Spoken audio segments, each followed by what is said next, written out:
Hola, buenas a todos. Estamos aquí una temporada más con nuestro portal de Mesasnet. Este año queremos hacer ampliaciones del trabajo que hacíamos el año anterior y por eso estamos aquí. Queremos entrevistar hoy a Nacho Calderón Almendro, que bueno, algunos lo conoceréis, para quien no lo conozca, él es profesor de Teoría de la Educación en la Universidad de Málaga. Y bueno, en tu propia página, Nacho, te defines como interesado en la experiencia de exclusión e inclusión educativa de personas situadas en los márgenes.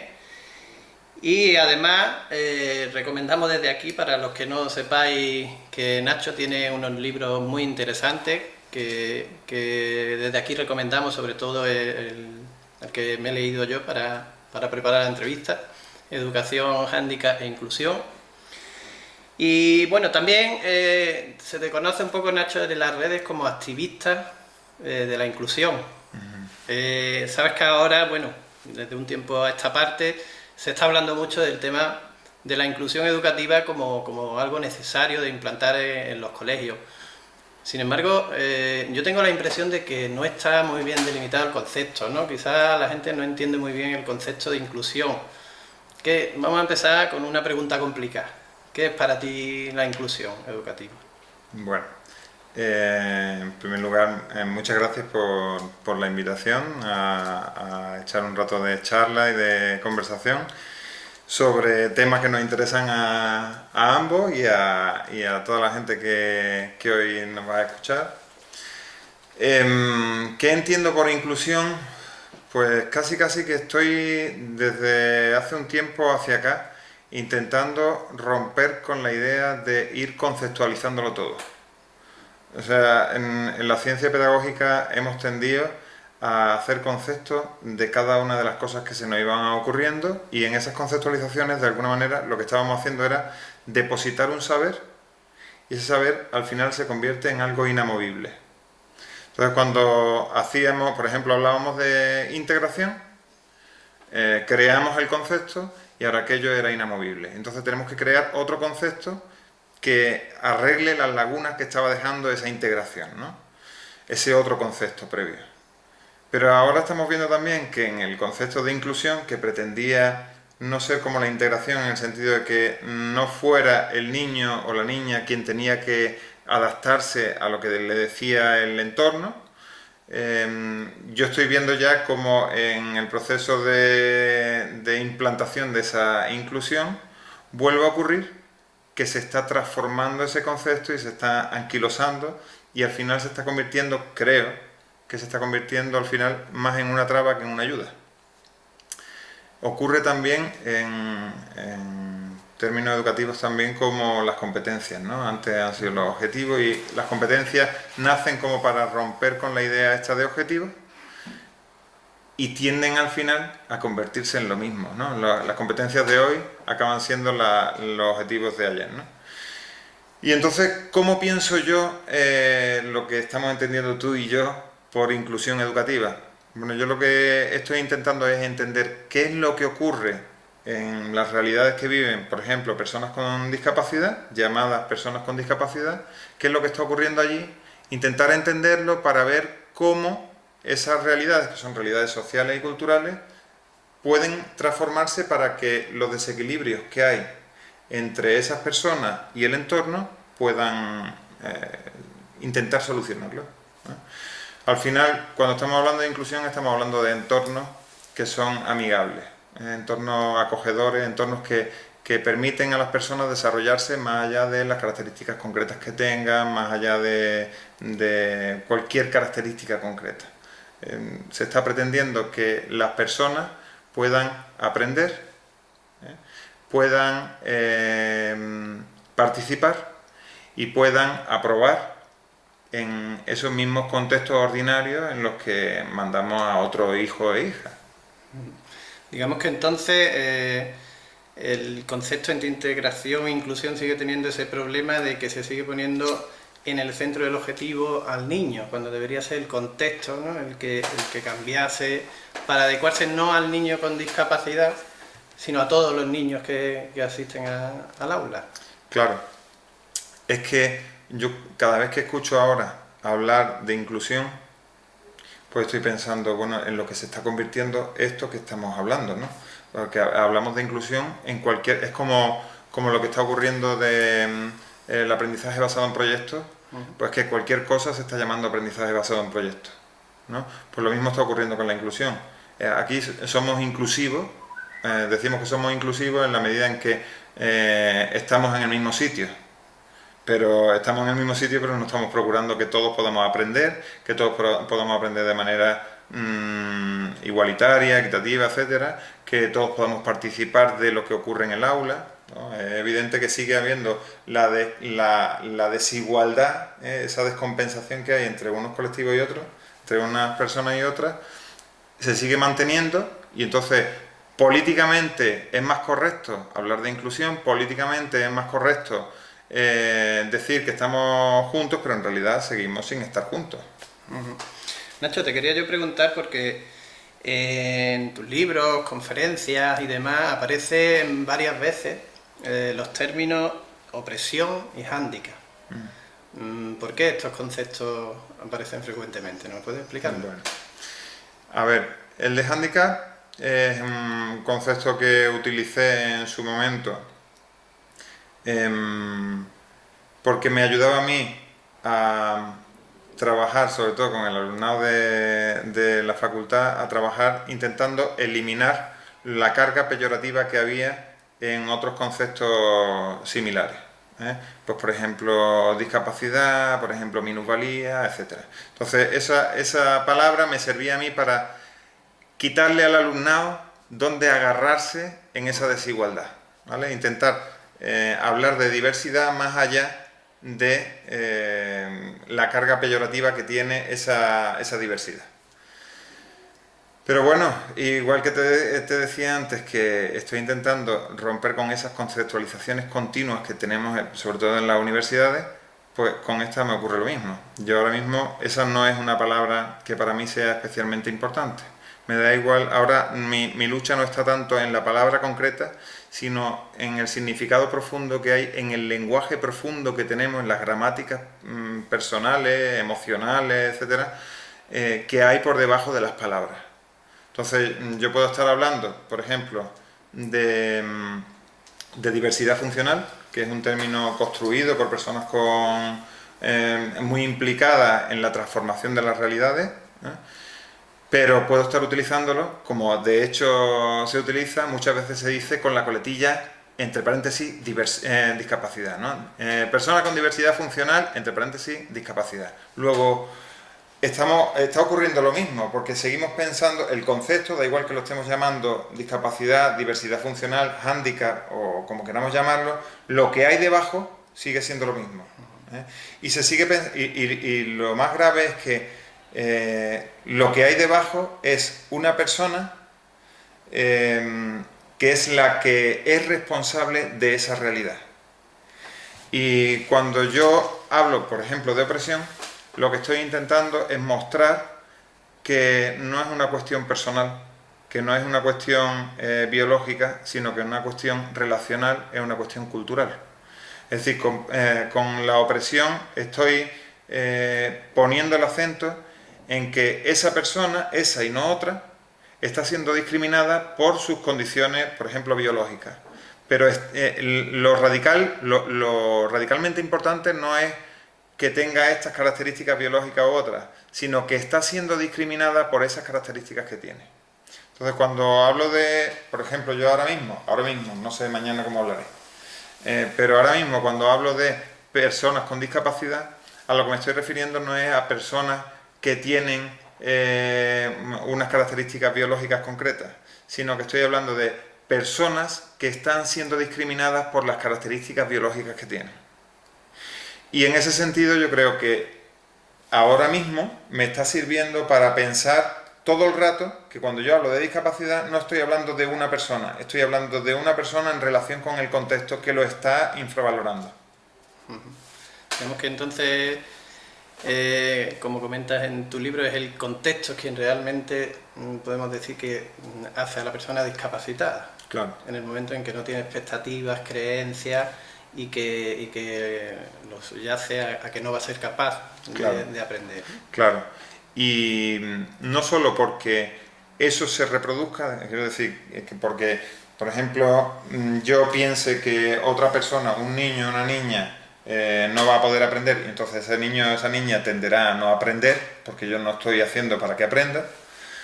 Pero no solo por eso, sino porque en la relación entre ese niño o esa niña y yo está la discapacidad. Ahí es donde está la discapacidad, en la relación entre ese niño, esa niña y yo. La discapacidad como relación desigual entre ese niño, esa niña y yo. Entonces, al final, yo creo que hay algo que que tenemos que trabajar profundamente, sobre todo las familias, yo creo que son las personas que al final más implicadas están. Las familias tenemos que trabajar mucho en hacer ver que no se trata de un problema biológico, que se trata de un problema de relaciones desiguales entre personas. Tan desiguales que en determinados casos se llega a pensar que esa persona no es del todo humana. Y bueno, y trasladando esto un poco al ámbito escolar, ¿dónde crees tú que podría estar la llave para cambiar eso en la escuela? Es decir, ¿qué características debería tener esa escuela inclusiva donde se vea a la persona y el potencial educativo que puede tener esa persona y no a la discapacidad? Sé que es una pregunta complicada, pero... Sí, bueno, yo no sé dónde estará la clave, lo que sí es que sé que hay cosas que nos están ayudando. Que hay determinadas prácticas que están obstaculizando grandemente que eso ocurra. Por ejemplo, en la medida en que los equipos de orientación y el profesorado están continuamente o estamos continuamente profundizando, reclamando las clasificaciones, las conceptualizaciones, lo que estamos haciendo es sumir a la persona en la imposibilidad de construirse como sujeto. Porque todo el rato estamos superponiendo la categoría, da igual la categoría que sea, parálisis cerebral, ceguera, etcétera. Cualquiera de esas categorías está eclipsando a la persona. Entonces yo sí que pienso que hay por ahí una línea grande, que es la de romper, la de desafiar las fronteras que hay, por ejemplo, entre la que hemos construido entre la persona que tiene ceguera y la que no tiene ceguera. Entonces, en la medida en que yo sea capaz de romper esa barrera, se estará construyendo una realidad diferente entre esa persona y yo. No estoy hablando ya de esa persona, ni estoy hablando solo de mi persona, sino que estoy hablando entre las dos personas. Podemos construir algo nuevo. Quizás crees tú que la clave sería, como comenta en alguna ocasión, no hacer esos test de inteligencia tan antiguos ya y tan usados, no establecer esas etiquetas. Por ejemplo, yo en alguna ocasión he trabajado con algún niño que venía con esa etiqueta y los padres tenían un poco la duda de si esa etiqueta me iba a condicionar a mí. Entonces en ese momento decidí leer o informarme lo menos posible de la discapacidad y centrarme más en cómo evolucionaba la persona, qué dificultades reales tenía en el colegio, que va un poco en contra de esos test psicopedagógicos que se utilizan. Entonces, los orientadores de los centros, ¿crees que deberían emitir esos informes psicopedagógicos de otra forma, utilizando otras técnicas, centrándose en otros métodos? Claro, yo, de hecho, en algunos trabajos hemos estado hablando junto a Gerardo Cheita de cómo nosotros, como orientadores y orientadoras, como profesionales en general de la educación, estamos constituyendo los principales obstáculos a la inclusión. ¿Y por qué somos obstáculos? Porque precisamente las prácticas que estamos haciendo son prácticas que tienden continuamente a homogeneizar. Y fíjate que homogeneizar es conceptualizar también, es hacer iguales a todos. Esa es la tendencia que hay en la escuela, ¿no? Es a que todos sean iguales, todos vayan a un mismo ritmo, todos aprendan lo mismo, en el mismo día, en el mismo sitio, de la misma forma, con los mismos materiales. En la medida en que podamos romper con esa conceptualización, con esa idea que tenemos de escuela, como un lugar donde todos tienen que aprender lo mismo, en el mismo sitio, de la misma manera, etcétera, podremos construir cosas nuevas. Entonces, cuando los orientadores y orientadoras lo que estamos haciendo es, por ejemplo, utilizar baterías de test que lo único que están haciendo es cosificar a esas personas, da igual en qué cosa la convirtamos, es imposible que el sujeto emerja. Y entonces, lo que planteábamos Gerardo, Sabina Becher, yo mismo y otros compañeros y compañeras como Cristóbal Ruiz, etcétera, es precisamente el reclamar evaluaciones, por ejemplo, psicopedagógicas que sean participativas, pero que sean radicalmente participativas, es decir, que le preguntemos, que le pidamos a las familias, por ejemplo, que nos ayuden en nuestra tarea por ejemplo, evaluar psicopedagógicamente, porque la evaluación psicopedagógica es una evaluación para la mejora, no para la conceptualización, no para encorsetar, sino una evaluación para que la persona pueda evolucionar. Entonces, tendremos que pedirle a esas personas concretas, a los niños y a las niñas y a las familias, que nos ayuden para que podamos ver más allá de lo que nuestras mentes ya muy dañadas por el modelo médico de la discapacidad no son capaces de ver. Pero fíjate que esto lo estoy diciendo para las personas con discapacidad, pero no lo pienso solo con las personas con discapacidad. Es que yo pienso que la escuela en la actualidad tiene una gran carencia, que es que está hecha para los niños y las niñas, pero muy poco cuentan los niños y las niñas en la escuela. Apenas dicen nada, apenas tienen lugar, espacio para decir cómo quieren que sea su escuela. Yo recuerdo hace algún tiempo en un trabajo que estábamos haciendo con Tomás Villasante, que es un experto en investigación y acción participativa, y planteaba siempre estas investigaciones en acción participativas, por ejemplo, en barrios, poniendo a los vecinos y a las vecinas a pensar cuál era su sueño de barrio. Entonces, claro, cuando tú sueñas cómo quieres que sea tu barrio, tú puedes proyectar, pero claro, alguien te está ayudando para que tú y el vecino de al lado y la vecina de al lado y la otra vecina podáis pensar juntos cómo queremos que sea el barrio. Entonces eso se puede avanzar. Pero claro, en la escuela, ¿cuánto preguntamos a los niños y a las niñas, por ejemplo? ¿O cuánto preguntamos a las familias? Cuando en realidad las familias mayoritariamente tendemos, los profesionales, a decir que lo que están es, en muchos casos, molestando, siempre y cuando se salgan de lo que nosotros sí que pensamos que son tareas para las familias, que son pues, la elaboración de fiestas, el reclamar a las administraciones puntualmente determinados recursos, etcétera. Pero cuando una familia o cuando un grupo de familias dicen nos gustaría participar, nos gustaría, por ejemplo, que esta escuela fuera más divertida para nuestros hijos y nuestras hijas, ¿cuánto caso le hacemos nosotros a esas familias? Ya estamos diciendo, están entrando donde no tienen que entrar, ¿no? Entonces, lo mismo que te estaba hablando antes, te lo estoy hablando en general, cómo pienso yo que la escuela puede evolucionar. Yo veo ahí un sendero con muchos recorridos, muy interesantes, que podríamos acometer, ¿no? Que es hacer de la escuela un lugar de democracia de verdad, de democracia real, ¿no? Bueno, yo creo ahora hay muchos proyectos innovadores, muchos centros, se trabaja, como has hablado tú, por proyectos, se intenta que el alumno participe más. Después te haré otra pregunta sobre la familia, pero quizá a mí el que más me ha llamado la atención últimamente es el trabajo desarrollando las inteligencias múltiples de Gardner, donde se busca la capacidad real de cada alumno, aquel potencial que tiene, y a partir de ahí intentar desarrollar las otras inteligencias. ¿Tú crees que quizás esa podría ser una de las claves de la inclusión para convertirla en una inclusión real de todos los niños? Claro, yo creo que es una de las claves, entre otras cosas, porque rompe con la idea de homogeneidad.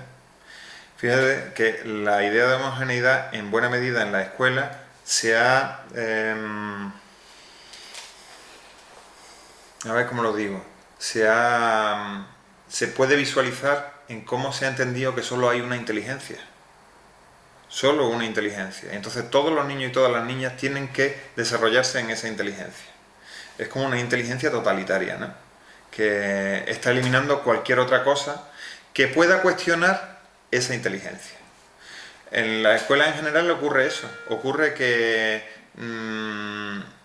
todo lo que no sea la inteligencia lógico-matemática o la lingüística, pues están denostadas. Entonces, todo lo que es musical, todo lo que es cinestésico corporal, todo lo que no tiene que ver con las matemáticas y la lengua, pues son lo que hemos venido a llamar las Marías, ¿no? Eso es lo que dicen los estudiantes, ¿no? Esas son asignaturas que es que no tienen importancia y además lo dicen muy bien, porque ellos saben entender cuál es la gramática que hay en la escuela, que es esto vale, esto no vale, y vale dependiendo de el peso que tienen las calificaciones. Entonces, en la medida en que disgreguemos, que rompamos con esa homogeneidad, estamos de alguna manera haciendo que en la escuela quepa más gente. Pero en cualquier caso vuelve a ocurrir algo, que es que seguimos pensando en niveles, y mientras sigamos pensando en niveles homogéneos, entonces seguirá siendo una escuela segregadora, una escuela selectiva. Y habrá que pensar cómo podemos deshacer esta escuela que hasta hoy es tan selectiva, ¿no? Porque yo tengo mucha relación con muchas familias de chicos y chicas con necesidad educativa específica, y la inmensa mayoría, yo diría que no hay ni una, bueno, estoy pensando en una que sí, pero el resto tienen un paso por la escuela que es terrorífico. Entonces, pensar que una familia, por el hecho de que uno de sus hijos o su hija nace con unas características biológicas concretas, puede ya anticipar que la escuela va a estar haciéndole daño continuamente hasta que termine la enseñanza, por ejemplo, la enseñanza obligatoria. Me parece increíble. No solo me parece increíble, me parece intolerable, ¿no? O sea, habrá que pensar cómo podemos hacer para que la escuela no siga valiéndose de esos niveles para en realidad invisibilizar a una población, que es lo que está haciendo. Está invisibilizando en la medida en que se está segregando, da igual que sea segregando un poco, segregando más, segregando afuera, pero se está segregando, se está eliminando a una población del resto de la población. Y entonces, esa población que tiene la capacidad de mostrar las carencias de la otra población, la que llamamos normal, la que se ha homogeneizado más, esa población ha sido eliminada. Luego la homogeneidad queda incuestionada, nunca se cuestiona. En la escuela tú puedes cuestionar muchas cosas, pero nadie cuestiona que los libros de texto sean los que tengan que diseñar la actividad del centro, por ejemplo. Pero las familias de estos chicos y chicas deberíamos incidir profundamente en que esos libros de texto, por ejemplo, están haciendo daño a sus familiares. Aunque no están solo haciendo daño a sus familiares, están haciendo daño a todos los niños y a todas las niñas. Pues te quería comentar, yo hablando del tema de la familia que comentábamos antes, bueno, es indudable que la familia tiene que estar presente, como estamos hablando, empezando por esa educación, esa evaluación psicopedagógica, en la que tú planteabas que tenían que participar, y a lo mejor cualquiera que nos esté escuchando, cualquier orientador o cualquier legislador puede decir, perdone usted, pero es que están los cauces establecidos y se recoge que la familia tiene que participar, pero claro, yo tengo la impresión siempre de que la familia queremos que participe, como has dicho tú un poco, pero para instruirla. O sea, y yo recuerdo cuando yo empezaba a trabajar con los primeros alumnos con ceguera y demás, que yo quería que la familia fuese la que me contara a mí cómo aprende su hijo, porque realmente como la familia no lo va a conocer nadie. Entonces, ¿por qué ofrecemos esa resistencia, incluso estando los canales establecidos, esa resistencia a que la familia participe, por ejemplo, en la evaluación psicopedagógica, como tú has comentado antes? Pues probablemente porque lo que pueda ofrecer la familia no es controlable o no es tan controlable. O sea, el profesional, da igual, yo ahora estoy pensando en mí como docente, es mucho más, para mí es mucho más sencillo tener a alumnado controlable que a alumnado descontrolado. Entonces, en la medida en que yo cierre mi metodología para que el alumnado lo que haga es seguir lo que yo digo, estoy controlando al alumnado. Pero en la medida en que yo mi metodología la abro para que participe el alumnado, eso puede salir por donde diga el alumnado. Eso ya no está dentro de mi control. Y entender que mi profesión no es algo que yo controle del todo, pues parece que es algo complejo, algo difícil, ¿no? Al final, lo que emerge es una emoción poderosa que mueve en gran medida todo esto que estamos hablando, que es el miedo. El miedo del profesional a encontrarse desnudo ante el alumnado, el miedo del alumnado ante lo que le vaya a hacer el profesional, el miedo de la familia ante el porvenir de su hijo o de su hija, en fin, y al final todos nos estamos moviendo en torno a ese miedo, ¿no? Miedo a lo incontrolado. Entonces, como es miedo a lo incontrolado, nos vamos siempre a lo que podemos controlar. Y lo que podemos controlar es lo que en algunas ocasiones he llamado mapas o cartografías vitales establecidas. Entonces, la cartografía vital que hay para una persona con parálisis cerebral, por ejemplo, es tal cartografía. O la cartografía educativa que hay para una persona con autismo es tal cartografía. Entonces, atenerte a esa cartografía que ya está implantada socialmente es sencillo. En buena medida porque sabes que es controlable, porque lo que va a ocurrir más o menos lo puedes predecir. Lo que no es tan fácil es predecir qué ocurrirá si te sales de esa cartografía, si te sales de ese camino. ¿Qué ocurrirá si, por ejemplo, yo ahora cuestiono pues la evaluación psicopedagógica que hacen a mi hijo o a mi hija? ¿Qué ocurrirá? ¿Qué ocurrirá si yo ahora le digo al profesor, oye, mira, me gustaría que mi hijo pudiera aprender junto a sus compañeros y que no lo sacaran del aula? ¿Qué ocurrirá si, bueno, pues ese miedo al final, ese miedo a lo incontrolado, hace que se consoliden al final esos mapas, ¿no? Que no podamos salir de lo que la realidad es hasta hoy, pero no necesariamente la que tiene que ser, ¿no? Son esos caminos trazados ya de antemano que tienen que seguir con lo establecido. Esto me lleva directamente a preguntarte el tema que propones en tus conferencias y libros y demás, que es ese de la resistencia de la familia, o sea, ofrecer resistencia ante esa opresión que se está causando, ante esa injusticia, y te comentaba, ¿no crees que puede ser peligroso eso para la familia, para el alumno? ¿O crees que es el único camino que realmente tenemos para cambiar un poco lo que está pasando? Si la realidad social, y en concreto la realidad educativa, es una realidad tan homogeneizante, es decir, que es tan aplastante, que tiende a que tú y yo nos parezcamos cada vez más, cabría pensar que las personas, que los seres humanos, vamos desarrollando mecanismos para sobrevivir a algo que es contra natura, es decir, que tu naturaleza como ser humano es ser radicalmente diferente a mí. Hemos montado la idea de escuela desde la homogeneidad, pero en realidad los seres humanos lo que somos es precisamente muy diferentes unos de otros. Mucho. Y las personas reaccionan ante ese proceso de domesticación para hacerte igual al otro. Entonces, no es algo que yo ya esté planteando como que hay que resistir, que también lo planteo. Es que los niños y las niñas resisten. Es que un niño o una niña cuando va a sacar punta y tarda mucho rato sacando punta en la esquina de la clase, se está resistiendo a una metodología que le está aburriendo.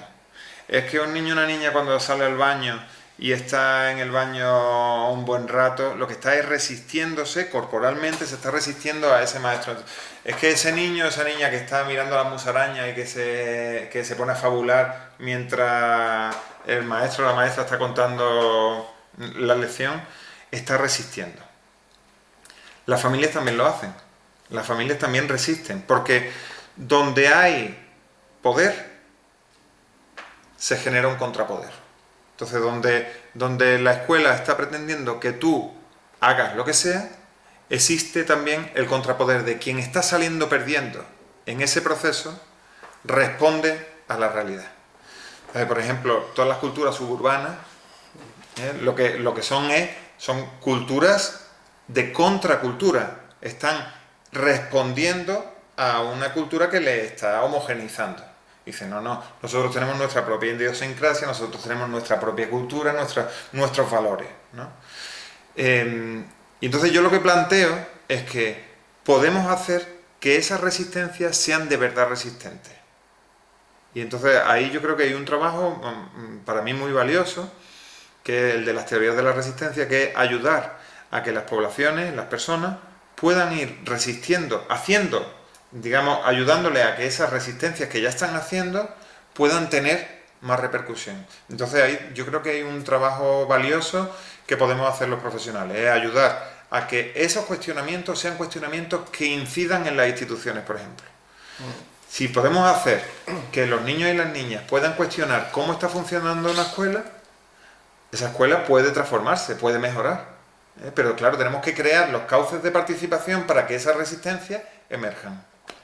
Es que yo creo que son complicados los cauces esos, tanto para la familia, incluso me pongo en el lugar de los docentes mismos, ¿no? Ahora mismo estamos en esa situación de cambio que ya algunos ha denominado que no hay ningún cambio, ¿no? Que esto está inventado desde hace mucho tiempo, el aprendizaje basado en proyectos, la participación, trabajo cooperativo, todo lo demás, pero esos mismos maestros manifiestan su dificultad para imponer el cambio en el centro, a la directiva, entre los propios compañeros. Oye, tú estás destacando más de la cuenta, oye, tú no sigues la misma línea establecida. Entonces, realmente supone un problema importante, o sea, sí, es bastante difícil cambiar esa situación, esa tendencia. Sí, y lo que vuelve a actuar aquí es el miedo.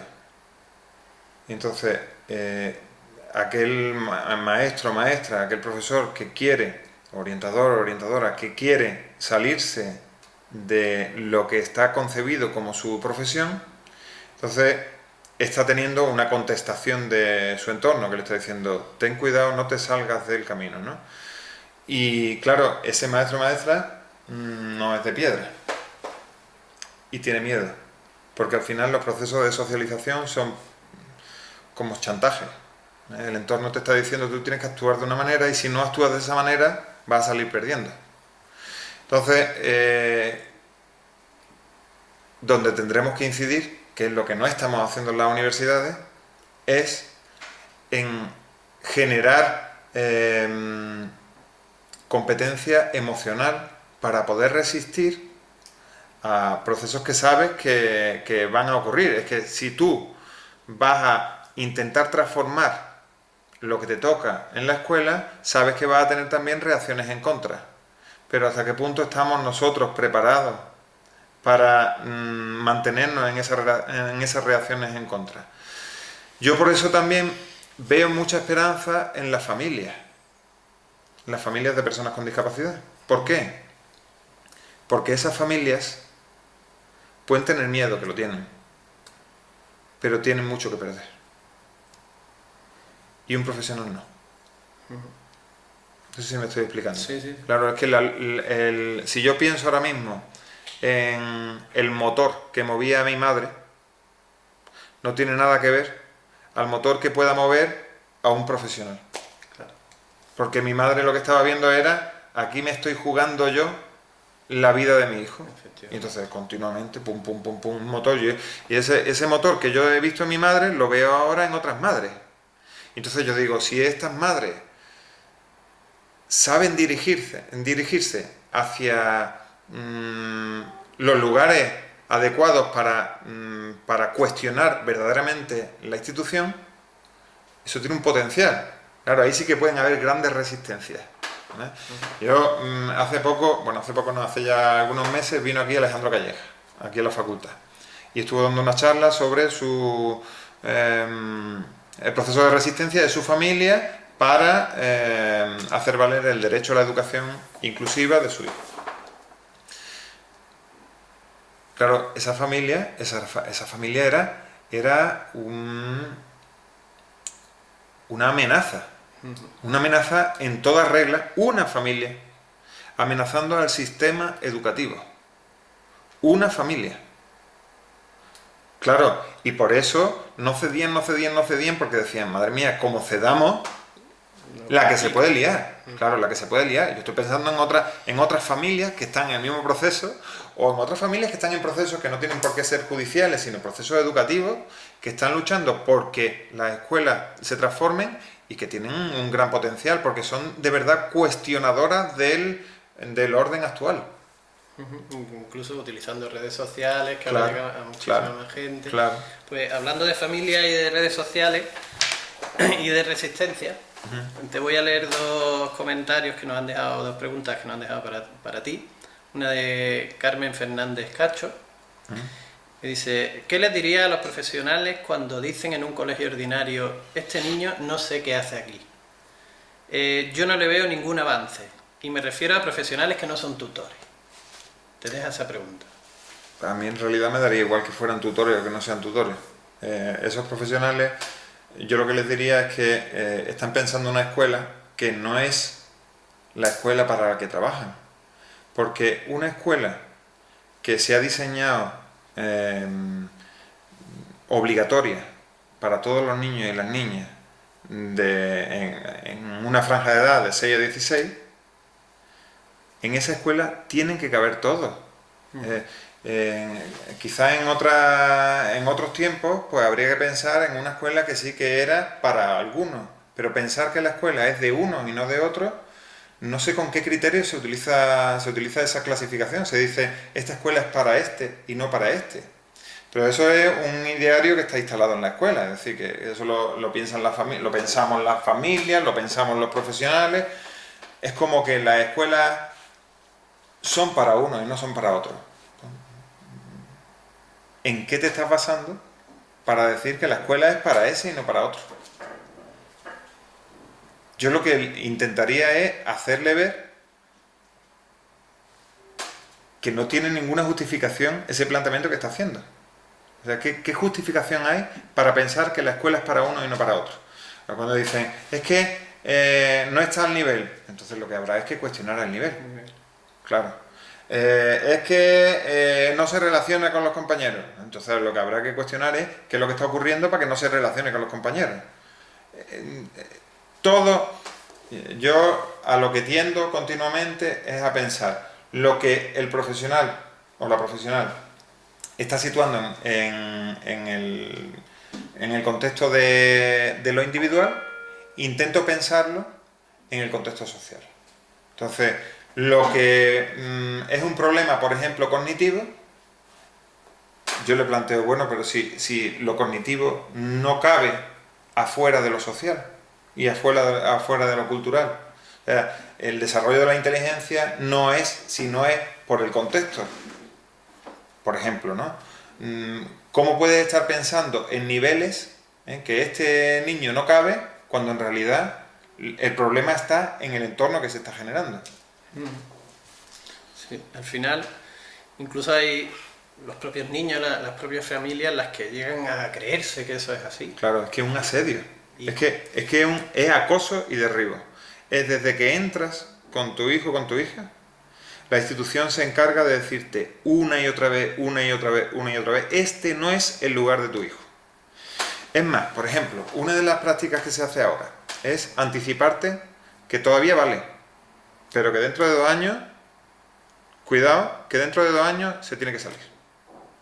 Se te anticipan la segregación y a lo mejor puede ser, por ejemplo, en la educación infantil, que a los 3 años te dicen, bueno, todavía sí, pero ya se está descolgando. Ya se está descolgando, o sea que dentro de 1 año, 2 años, ya tendrá que salir. En vez de pensar, oye, ¿qué es lo que habrá que hacer en esta institución para que este niño quepa aquí? ¿No? Eso no se plantea, porque como la institución es como es todo el rato la homogeneidad como proyecto, nunca se cuestiona. La institución nunca se cuestiona, siempre se cuestiona al niño. Ese es el que llamamos el efecto Pigmaleo, ¿no? Claro, y al final, claro, la familia se convierte en el eslabón de ese proceso de exclusión, porque de alguna manera la institución le ha dicho qué es lo que tiene que pensar de su hijo o de su hija, y al final acaba proyectando en ese hijo o en esa hija lo que la institución le ha dicho. Claro. Te leo la siguiente pregunta que te han dejado. Una carga. Irene Tusset, ¿por qué la sociedad tiende a dudar de los padres que reclaman la inclusión? No aceptan a sus hijos los pobres, pone entre paréntesis, en vez de dudar de un sistema que, pudiendo trabajar por la inclusión, no lo propicia, que es precisamente lo que estabas comentando, ¿no? Porque siempre es mucho más fácil cuestionar a una persona o a una familia que a una institución. O sea, y no solo porque sea más fácil, que lo es, por ejemplo, para un profesional es mucho más fácil decir, este niño no funciona, que decir, lo que estoy haciendo en esta clase no funciona. Pero la institución, además, es que la institución básicamente es un proyecto de homogeneización, en el sentido de que uno de sus grandes pilares es la normalidad.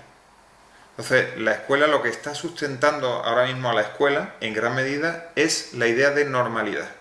Es que tú tienes que ser normal, y que lo normal es estar en este nivel, en esta edad, y que si no empiezas a ser anormal, y que lo anormal es lo que se echa fuera. Lo anormal es lo que sobra, lo que no es deseable. Entonces tú todo el rato estás intentando entrar dentro de la normalidad. Claro, cuando yo intento entrar dentro de la normalidad, lo que estoy es dejando en buena medida parte de mí. Claro, pero hay personas, por ejemplo tú o yo, que a los que nos puede costar algo este renegar de parte de nosotros, pero es que hay otras personas que ni siquiera pueden camuflarse en la normalidad. No caben porque salta a la vista, ¿no? Entonces, es como increíble. Claro, la escuela al final lo que hace es todo el rato defender su proyecto hegemónico de homogeneizar. Está todo el rato diciendo, es un problema porque ese se sale de la norma. Este es un problema porque se sale de la norma. Por ejemplo, cuando voy a los centros de salud, cuando veo esos carteles que hay de pediatría que te están diciendo exactamente en qué mes tiene que hacer cada cosa el niño o la niña, ¿no? Es todo el rato diciéndote, tu hijo tiene que estar aquí. Como no esté aquí, es que está mal. Es que está mal. Preocúpate. Entonces, la madre y el padre comienzan a preocuparse y empiezan a pensar cómo su hijo o su hija ya no es el proyecto que la sociedad quiere para él, ¿no? Y claro, lo brutal es que eso supone que tú sales fuera. Y fíjate, antes ya te lo había dicho, ¿no? Sales fuera y entonces se acabó, se agotó el potencial cuestionador de la norma. Porque los que cabían, tú y yo, nos hemos camuflado en la norma, y quien no, lo hemos expulsado. Entonces en la escuela al final, ¿qué es lo que queda? Queda el que se ha podido camuflar en la norma, que es el que al final más o menos va saliendo adelante, y quien no, ya ha salido fuera. Nunca se cuestiona la institución, siempre se cuestiona a la persona. Entonces decía Irene que ¿por qué se cuestiona a las familias? Claro, porque no cuestionar a las familias supone cuestionar a la escuela. Claro, un punto de mira es preferible cambiar. Claro. Solo te voy a hacer dos preguntas más, no quiero ya robarte más tiempo. Una es una duda que me llamó la atención cuando leía tu libro y hablaba de tu hermano Rafael, que comentabas que pasó la primaria sin adaptaciones curriculares. ¿Y la secundaria? La secundaria también. Y el bachillerato. Entonces, ¿qué opinión te merecen a ti las adaptaciones curriculares? ¿Crees que son un instrumento necesario o realmente habría que prescindir de ellas? Yo creo que la adaptación curricular significativa, la no significativa es otra cosa. Sí. La adaptación curricular significativa individualizada es de suyo, yo sé que esto no es políticamente correcto, pero es una contradicción en los términos. Es un legitimador del proyecto homogeneizador de la escuela. Porque lo que estoy diciendo es, todos estos van a un mismo ritmo, que es una falacia. No todos van al mismo ritmo, no todos han aprendido lo mismo, no todos han aprendido de la misma manera, pero digo, todos estos han aprendido igual. Y este o esta, no. Y entonces a este o esta hay que hacerle una adaptación. Entonces, pensar la escuela así sigue siendo sustentar el proyecto homogeneizador de la escuela, el normalizador. El normalizador en el peor sentido de la palabra. Da igual, en el sentido que quieras.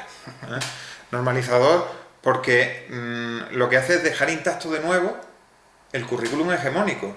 Sigue dejando intacto el libro de texto, sigue dejando intacto la metodología, sigue dejando intacto los agrupamientos, sigue dejando intacto la organización del centro, sigue dejando intacto todo lo que está excluyendo a ese niño o a esa niña. Entonces, las adaptaciones curriculares, al final, lo que están haciendo en buena medida es descolgar a los niños y a las niñas, porque los están descolgando. Yo cuando me hablan incluso en infantil, de niños y niñas que ya tienen otros libros diferentes a los de sus compañeros y compañeras, están en aula ordinaria, pero es evidente que lo que está ocurriendo allí es cualquier cosa menos incluso integración.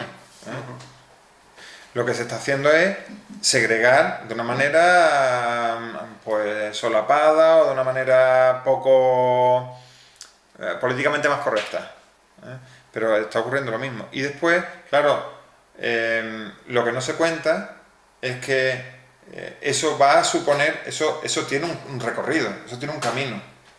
Y la adaptación curricular significativa tiene un recorrido institucional y es un camino. Y esas cosas no se cuentan el camino al que estás abocando a esa persona. Eso es lo que no se cuenta. Es que yo no tendría por qué medirme contigo. Es que un alumno y otro alumno no tendrían por qué medir lo mismo. De la misma manera que no miden lo mismo en altura, tampoco tendrían que medir lo mismo sus aprendizajes. Y con esto no estoy diciendo que da igual lo que aprendan, ¿no? Es que precisamente si lo que queremos es que aprendan, que desarrolle al máximo su potencialidad, lo que tendremos que intentar que pueda estar continuamente participando y aprendiendo con el resto de compañeros y compañeras. Y eso no significa que todos estén aprendiendo lo mismo, al mismo momento, de la misma forma, etcétera, sino que se pueden desarrollar prácticas que permiten, por ejemplo, trabajar a diferentes ritmos, con diferentes realidades. Y tampoco es algo tan raro, es que hay muchas escuelas rurales unitarias que están mostrando eso continuamente. Multinivel. Eso, y no es necesario tampoco ni una ostentación de recursos, ni... No. Al contrario. ¿Verdad? Es como muy sorprendente, no sé por qué pensamos que una escuela tiene que ser todo el tiempo a unos niveles concretos, pero fíjate tú que es que ese proyecto homogeneizador del que estoy hablando se está potenciando últimamente con algunas herramientas que están cargadas muy peligrosamente. Por ejemplo, el proyecto de bilingüismo, eso, lo que está ocurriendo en las escuelas en nombre de ese proyecto de bilingüismo es increíble.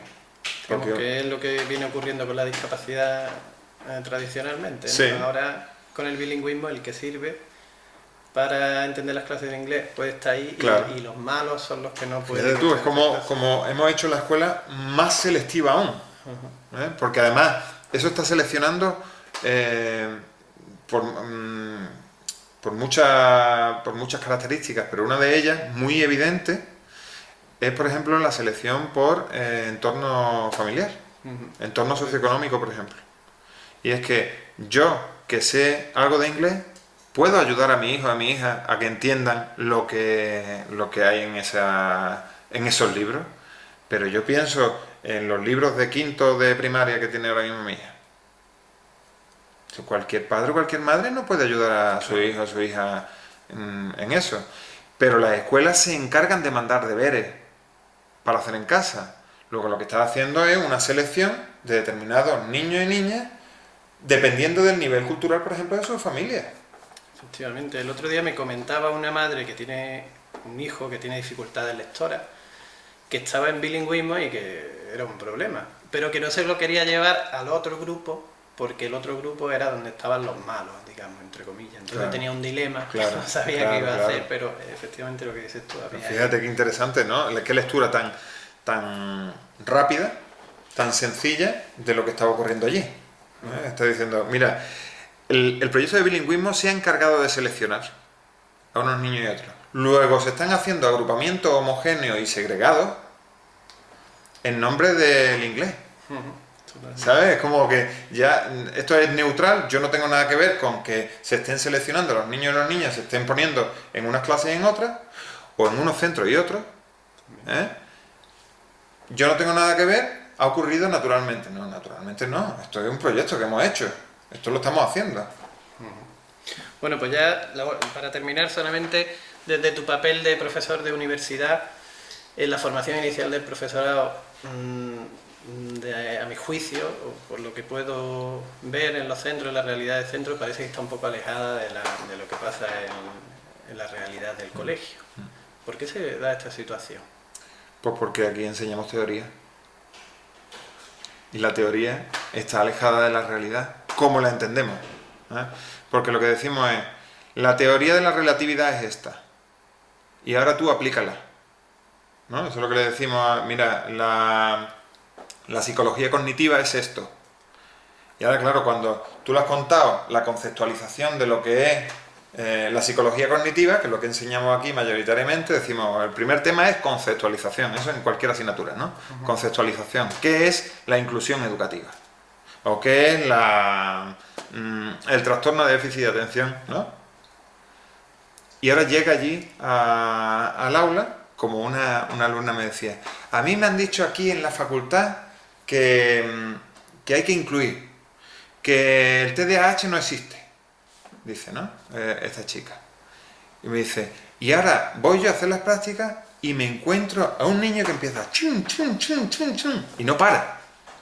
Dice, ¿cómo que no existe, no? ¿Cómo que no existe? Si estaba allí, se llama Pepito, ¿no? Bueno, pues en realidad es porque estamos enseñando a lo mejor ese profesor o esa profesora que le había enseñado esa idea de que el TDAH no existe, lo había elaborado bien elaborado, pero lo que le había enseñado a esa estudiante era que no existía a secas. No había construido ella ese esquema. Entonces, si no has construido ese esquema, tú llegas a la realidad y esto no cuadra, esta teoría no cuadra con esto.